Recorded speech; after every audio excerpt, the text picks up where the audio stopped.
السلام عليكم، كي دايرين؟ صباح لاباس عليكم بخير. مهم اليوم ان شاء الله نصيبوا العسل. عندنا هنايا السكر هذا ديال القالب، هذه فيها 2 كيلو ديال هذا السكر. عندنا معاه اطراد ديال الماء، وعندنا هنايا 2 معالق ديال اتاي، وعندنا الحامض. كاين اللي كيدير فيه القرفه، كاين اللي بزاف ديال المنسمات. المهم حنا كنديروا بهذه الطريقه هذه. انا راه ديجا فزكت واحد السكر، يعني واحد القالب. داكشي علاش هنا دايره الكميه ديال 2 القياسات. حتى بالنسبه للحامض راه هنا ممكن ديروا غير حامضه ونص، حيت الحامض انا عندي صغيور ماشي كبير. الا كانت كبيره صافي غير وحده. بالنسبه لي انا كما قلت لكم عندي 2 ديال هذا ديال هاد السكر. انا درت واحد يفزك، انا غادي نوري لكم. ها شوفوا، ها هو راه داب بدا شي شويه. دابا غادي نزيد هذاك الاخر، نحيد ليه البيجامه ديالو.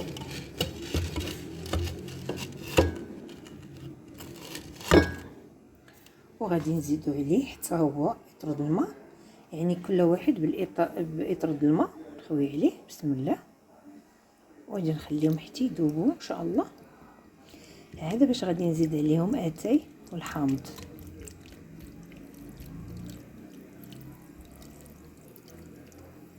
في الحق العسل هكا ديال الدار كيجي حسن، كيجي فيه البركه. كنشريو هذوك القراع، دوك السطيلات الصغيوره، يعني دغيا كطير. ممكن مره واحده تدهني بها بغرير هكا ولا مسمات صافي كتمشي. المهم انا غادي نخليه هكا. مره غادي نجي نحركو من الجناب باش يذوب داك السكر حتى يذوب ان شاء الله. وعاد باش غادي نكمل معكم نزيد الحامض واتاي ونديروه ان شاء الله يطيب واحد 45 دقيقه. هو شوفوا من بعد ما داب هذاك سميتو داك السكر، راه خليته البارح هو كيذوب. هذاك القالب راسو قاصح. دابا غادي ندير داك الحامض طرونش، دوك الحامضات اللي قطعت. راه كيف ما عرفتوا بان هنا كاينين 2 ديال السكرات، زعما 2 قوالب ديال السكر. داكشي 3 الحامضات صغار. ودرت كميسه ديال اتاي، دوك اتاي درتو هكا في كميسه وصافي. غادي نسد عليه في الكوكوط، غنسد عليه حتى يصفر. ومن بعد ما يصفر نحسب ليه 45 دقيقه وغادي نطفي عليه ان شاء الله. دابا ها هو وجد العسل ديالنا تقريبا. انا غادي نحيد هذاك الحامض، غادي نشوف بعدا ندير شويه في التبسيط باش نشوف الجهد ديالو واش صافي هو هذاك ولا لا. بالنسبه لكم الا جاكم شويه العسل ثقيل غادي تزيدوا فيه الماء طايب. مثلا عندك واحد دايره 2 كيلو ديال السكر، غادي تزيد واحد كاس لارو تقريبا ديال الماء. هذا بحال الا جاكم ثقيل كان قاصح. انا بالنسبه لي هنا جاني مزيان. بالنسبه للمخرقه او الشبكيه والبريوات كيبغيو العسل يكون ثقيل، ما كيبغيوش العسل يكون خفيف. المهم انا هنا غادي نديرو في القراعي ديال الزاج حتى يبرد ان شاء الله، ونشوفوا الكثافه ديالو شحال كيفاش غادي يكون. غادي نحيد هذوك شوفوا تبارك الله اللون ديالو غزال ما شاء الله.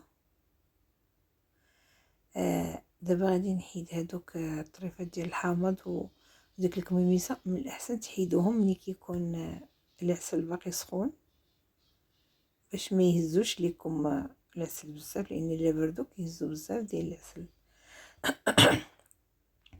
عفوا، انا بالنسبه لي هادو كيعجبوا السنافر عزيزين عليهم. فوق ما نطيب العسل كياخذوهم هادو. هنا شوفوا انا راه كدرت وقيلا 2 الحامضات وكنت شي وحده ما حيدش العظيمات. يعني من الاحسن الانسان يحيد دوك العظيمات ديال الحامض. اللون ديالو تبارك الله زوين. وكاين اللي كيبغي يدير فيه الزهر، يعني ممكن ديروا فيه الزهر. صافي ملي كطفيو عليه وتتساليه كيبان لكم مسلو هذا، كتزيدوا فيه واحد الكاس ديال الزهر على حسب نتوما اللي بغيتو. ممكن تزيدوا فيه معلقه ديال الجليكوز، حتى هي كتعطيكم واحد البغيون زوين لهذوك الشيء اللي غادي تصايبوا البريوات اولا المخرقه.